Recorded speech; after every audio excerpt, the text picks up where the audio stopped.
वफाकी वज़ीर इत्तलात शिबली फराज काबीना इजलास के बाद ब्रीफिंग दे रहे हैं। देना चाहता हो उसके बारे में, इस फैसलों को बेहतर करने की तजावीज़ दे सकता हो, उसकी बात बड़े इत्मीनान के साथ और बड़ी तसल्ली के साथ सुनी जाती है।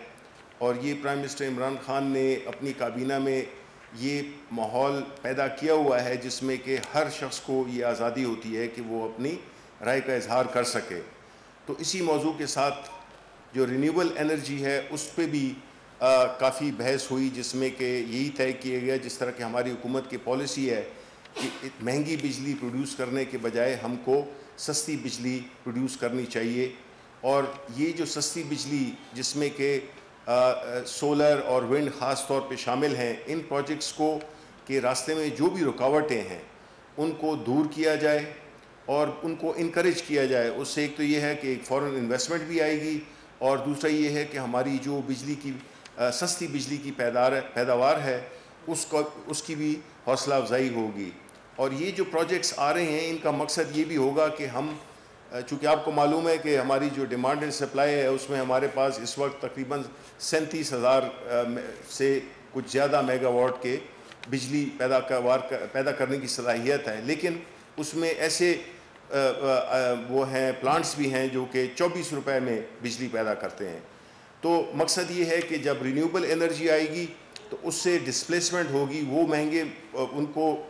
क्लोज़ किया जाएगा उन प्लांट्स को जो कि महंगी बिजली पैदा करते हैं, या वो इंपोर्टेड फ्यूल पे चाहे वो कोल ही के क्यों ना हो, उसको हम डिस्प्लेसमेंट की एक पॉलिसी पे अमल पैरा हैं। तो इस पे काफ़ी वो हुई और प्राइम मिनिस्टर साहब ने बड़ी वाज़ेह इंस्ट्रक्शंस दी कि जो रिन्यूएबल एनर्जी है उसको बहुत ज़्यादा प्रमोट भी किया जाए, इनकरेज किया जाए, इन्वेस्टर्स को इनकरेज किया जाए, और उसके रास्ते में जितनी भी ब्यूरोक्रेटिक वो आते हैं, ऑब्स्टिकल्स आते हैं, उनको दूर किया जाए।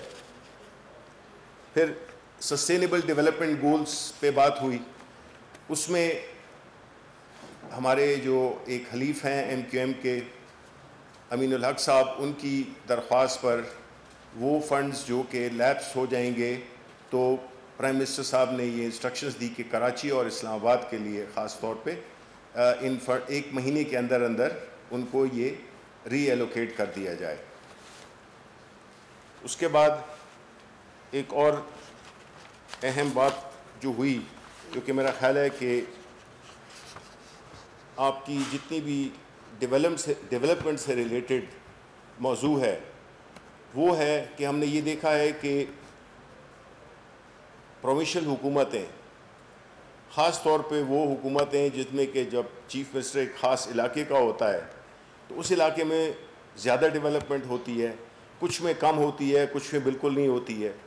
और यही हमने देखा माजी की हुकूमतों में कि जो जितना भी मेजॉरिटी ऑफ जो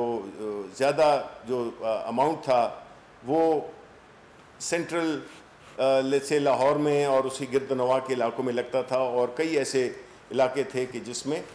ये डेवलपमेंट के काम नहीं होते थे। तो इस चीज़ को एड्रेस करने के लिए कॉन्स्टिट्यूशन में प्रोविज़न मौजूद है कि आपको प्रोविंशियल फाइनेंस कमीशन, वो वज़ीर आज़म साहब ने उसका ऐलान किया कि प्रोविंशियल फाइनेंस कमीशन को फ़ाल बनाया जाए, क्योंकि उसमें जो भी फार्मूला जो कि तय हुआ है कि जो भी डेवलपमेंट होगी वो अक्रॉस द प्रोविंस होगी, और उसके जो पैरामीटर्स डिटरमिन किए हुए हैं उसके मुताबिक उससे होगा ये कि जो तरक्याती काम हैं वो पूरे सूबे में एक बड़े ऑर्गेनाइज तरीके से और बग़ैर किसी सियासी वजह से वो उनमें वहाँ पे तरक्की आएगी। ये प्रोविंशियल फाइनेंस कमीशन को फ़ाल करना मेरा ख़्याल है कि ये सबसे अहम तरीन इस वक्त जो है ना वो ज़रूरत है, क्योंकि इससे हम यही देखेंगे कि वो लोग, वो इलाके जिनको कि इसका एहसास महरूमी भी होता है और उसमें उनको वो मौके नहीं मिलते हैं तरक्याती प्रोजेक्ट्स के जो कि इस प्रोविंशियल फाइनेंस कमीशन के फ़ाल होने के बाद उनको मिलेंगे। उसके बाद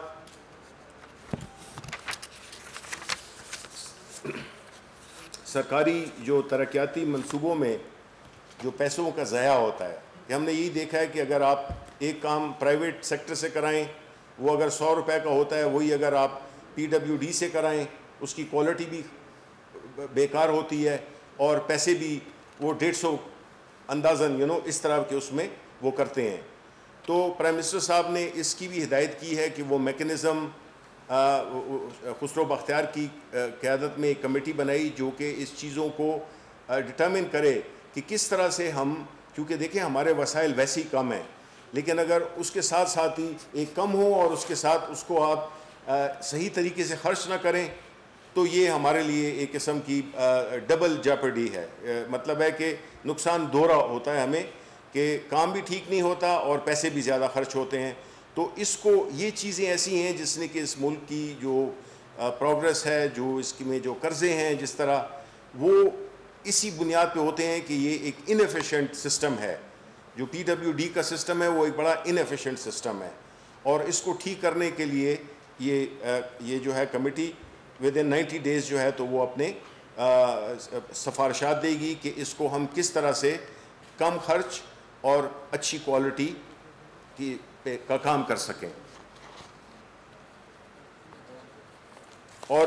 اس میں ظاہر ہے کہ خیبر پختونخوا کی حکومت کا بھی ذکر ہوا کہ جس میں کہ ہم نے ای ٹینڈرنگ کا جو سلسلہ شروع کیا تھا وہاں پہ اپنی دوران حکومت, جو کہ ابھی بھی چل رہا ہے, تو ٹیکنالوجی کا بھی استعمال کیا جائے. اور یہ جو ایک طریقہ ہوتا ہے جس میں کہ کچھ ٹھیکیدار مل کے جو ہے تو وہ بڈ کر لیتے ہیں اور ایک دوسرے کے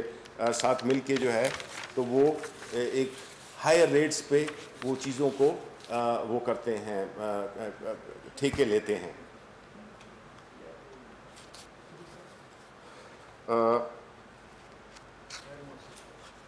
پھر کابینہ نے securities and exchange commission of Pakistan SECP کے آڈٹ برائے مالی سال 19-20 کے لیے آڈیٹر مقرر کرنے کی بھی منظوری دی. کابینہ نے عثمان ناصر کو managing director Pakistan soft where export board تعینات کرنے کی منظوری دی. اور اس میں بھی یہی بات ہوئی کہ پاکستان میں جو سافٹ ویئر کا جو ایکسپورٹ کا جو پوٹینشیل ہے وہ بہت زیادہ ہے, تو ساری وہ تدابیر اختیار کی جائیں گی ان کو انکریج کرنے کے لیے اور اس ایکسپورٹ کو بڑھانے کی. یہ وہ ایک فیلڈ ہے جس میں کہ ہم فوراً ایک سے ابھی اس سال جو ہے تو ہمارا تقریباً 1 ارب کی ایکسپورٹ ہوئی سافٹ ویئر کی, تو یہ اس میں پوٹینشیل ہے کہ بڑے شارٹ ٹرم میں ہم اس کو $5 ارب تک ہم لے جا سکتے ہیں. تو یہ ایک ایسے وہ ہیں مواقع ہیں ہمارے ملک کو جس کو کہ ایکسپورٹس کی اشد ضرورت ہے. تو اس پہ بھی پرائم منسٹر صاحب نے بڑی پوری اپنی سپورٹ اور جتنی بھی مدد ہو سکے گی وہ اس کی وہ ذاتی طور پہ اس کو مانیٹر بھی کریں گے. اور اس کے علاوہ جو کابینہ نے جو زائرین کی جو مینجمنٹ پالیسی ہے اس پہ بھی غور ہوا, لیکن اس کو اپروو نہیں کیا گیا کیونکہ اس میں کچھ حکم تھے. تو اس کو بھی امپروو کیا جائے گا کہ جو زائرین یہاں سے جاتے ہیں, جو ایران جاتے ہیں, جو عراق جاتے ہیں, سیریا جاتے ہیں, تو اس کے لیے ایک باقاعدہ ایک منظم طریقے سے ایک خاص SOP ایک لیگل فریم ورک بنایا جائے گا جس میں کہ ہمیں پتہ چلے. کیونکہ ہوتا یہ ہے کہ 30 ہزار لوگ ایک خاص وقت پہ کوئٹہ میں آ جاتے ہیں اور ان کی جو وہاں پہ تافتان بارڈر ہو گیا, ان کی کوئی وہاں پہ فیسلٹیز ہیں نہیں, آنے والوں کا پتہ نہیں چلتا, جانے والوں کا پتہ نہیں چلتا. تو اس کے لیے ایک باقاعدہ ایک طریقہ کار اختیار کرنے کے لیے SOPs اور ایک لیگل فریم ورک بنانے کے لیے بھی کہا گیا. اس لیے اس کو مؤخر کیا گیا کہ اگلی دفعہ اگلی کیبنٹ میٹنگ میں اس چیز کو اس کے بارے میں جتنے بھی قوانین ہیں ان کو بڑے واضح طریقے سے پیش کیا جائے. شبلی فراز کابینہ اجلاس سے متعلق بریفنگ دے رہے تھے.